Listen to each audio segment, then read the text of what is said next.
সকলো গুৱাহাটীৰ পৰা অহা সকলো প্ৰাদেশিক যুৱী সন্মিলনীৰ সভানেত্ৰী যে ক'বলগীয়া বহুতখিনি আছে যদিও মই আদৰণি ভাষণ বা দীঘলীয়া নকৰোঁ। সভানেত্ৰী তথা পাৰিষদৰ মই উপসভানেত্ৰী হিচাপে যেতিয়া মোৰ ক'বলগীয়া আছে আদৰণি ভাষণ বিশেষকৈ মই দীঘলীয়া কিয় নকৰোঁ।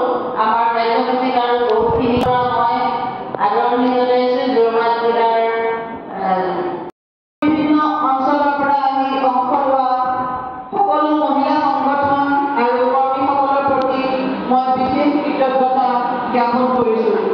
আপোনালোকৰ আগমনে বাহনা অঞ্চলৰ লগতে এই অনুষ্ঠানটি অধিক অৰ্থবহ কৰি তুলিছে।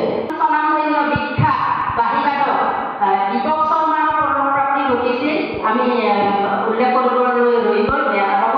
তেখেতৰ আত্মসৎ গতিৰ অৰ্থ আমি একেলগে আজি মৌন প্ৰাৰ্থনা কৰিম। মঞ্চত আসন গ্ৰহণ কৰা ব্যক্তিসকলক আমাৰ মহান আত্মা দুগৰাকীক পুষ্পাঞ্জলি দিবলৈ মই আহ্বান জনাম। সমাজৰ সকলো স্তৰৰ মহিলাসকলৰ বাবে অৰ্থনৈতিক উন্নতিৰ বাবে আমি সুযোগ সৃষ্টি কৰিব লাগিব আৰু এইটো বৰ চিন্তনীয় বিষয়। বৰ্তমান অৰ্থনৈতিক দিশত আমি বহুত পিছ পৰি আছোঁ। সেইকাৰণে আমি মহিলাসকলে সদায় এটা উদ্যোগ ল'ব লাগিব, যিটো উদ্যোগে আমাৰ মহিলাৰ অৰ্থনৈতিক দিশটো সবলীকৰণ কৰাত সহায় কৰিব।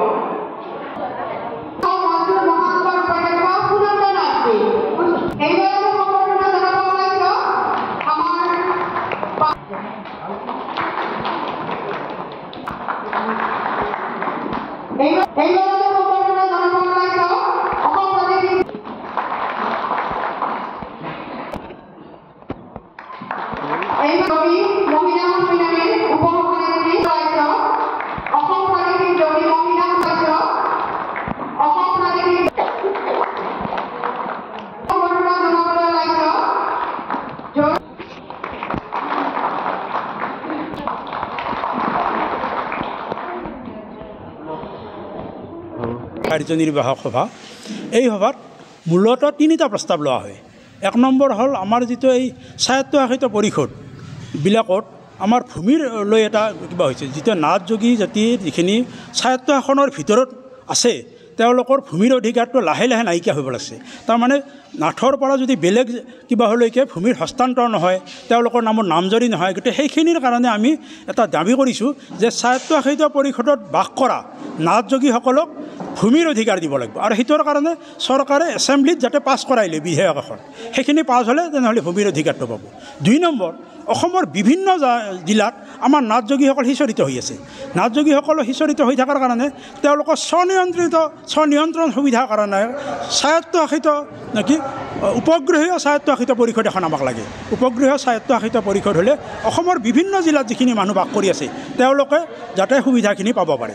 3 নম্বৰ, আমাৰ আৰ্থিক সামাজিক আমি ৰাজনৈতিকভাৱে ইমান দুৰ্বল যে 126টা MLAৰ ভিতৰত আমাৰ নাথৰ এটা MLAও নাই। গতিকে আমি ৰাজনৈতিক, আৰ্থিক, সামাজিক সব ক্ষেত্ৰতে ডিপ্ৰাইভ হৈ আছোঁ। এই ক্ষেত্ৰত আমাক চৰকাৰে অলপ আগুৱাই লৈ যোৱাৰ কাৰণে সুবিধা দিব লাগে। এই তিনিটাই মূল দাবী, তাৰ উপৰিও অন্যান্য দাবী আছে যদিও এই তিনিটাই আজিৰ উদ্দেশ্যৰ গোটেইখিনি মূল হিচাপে লোৱা হৈছে। স্বায়ত্ত শাসন থাকে, লোকেল শাসন থাকে, সেইখিনি আমাৰ স্থানীয় শাসনটো আমাৰ হাতত দিব লাগে, যাতে আমাৰ জাতিটোক আমি আগবঢ়াই লৈ যাব পাৰোঁ। আমাৰ বিশিষ্ট ব্যক্তিসকলে এই কথাখিনি উল্লেখ কৰিলে। এতিয়া আমি সংঘবদ্ধ হৈছোঁ, চৰকাৰৰ ওচৰত আমি গণতান্ত্ৰিকভাৱে সজোৰে এই দাবীখিনি কাৰ্যনিৰ্বাহক সভা যোৰহাট জিলা যোগী সন্মিলনী আৰু মহিলা সন্মিলনীৰ সহযোগত বাহনা সৰ্বোদয় সাংস্কৃতিক সংঘত অনুষ্ঠিত কৰা হ'ল। অসমৰ বিভিন্ন জিলাৰ পৰা প্ৰায় 50গৰাকীমান মহিলা প্ৰতিনিধি আহি আমাৰ সভাত অংশগ্ৰহণ কৰে আৰু সভাখন সফল কৰি তোলে।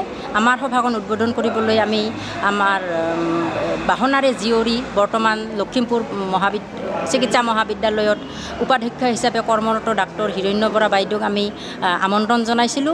বাইদেউ আহি আমাৰ সভাত অংশগ্ৰহণ কৰি উদ্বোধন কৰি আমাক বহুমূলীয়া ভাষণ আগবঢ়ায় আৰু সভাখন আমাৰ বিশেষকৈ মহিলা সন্মিলনীৰ সক্ৰিয়তাৰ ওপৰত সাংগঠনিক আৰু অৰ্থনৈতিক আদি সমস্যাৰ বিষয়ে আলোচনা কৰা হয় লগতে আমাৰ বৰ্তমানৰ জ্বলন্ত সমস্যা যেনেকৈ ট্ৰাইবেল বেল্ট আৰু ব্লকত বাস কৰা লোকসকলৰ ভূমিৰ অধিকাৰ সংৰক্ষণৰ প্ৰতি ভাবুকি আহিছে আৰু আমাক স্বায়ত্তশাসিত পৰিষদ লাগে উপগ্ৰহীয় স্বায়ত্তশাসিত পৰিষদ সেইবিলাকৰ বিষয়ে আজিৰ সভাত আলোচনা কৰা হয় ধন্যবাদ হয় আমি নাথ যোগী প্ৰাদেশিক যিখন মহিলা সমিতি সংগঠন সেই সংগঠনটোৰ জৰিয়তে আমি অসমৰ চুকে কাণে থকা সকলো নাথ যোগী মহিলাসকলক সবলীকৰণৰ কাৰণে আমি চেষ্টা কৰিম বুলি এই সভাতে আমি এই প্ৰস্তাৱ লৈছোঁ আৰু গাঁৱে ভূঞে থকা সকলো নাৰী যাতে স্বাৱলম্বী হ'ব পাৰে সেই বিষয়ে আমি এই বিষয়ে আলোচনা কৰিছোঁ আৰু তাৰ কাৰণে কি ষ্টেপ ল'ব পাৰি সেইটো আমি আলোচনা কৰিলোঁ আজি সভাত আৰু আজি সভাখন ছাকচেছফুল বুলি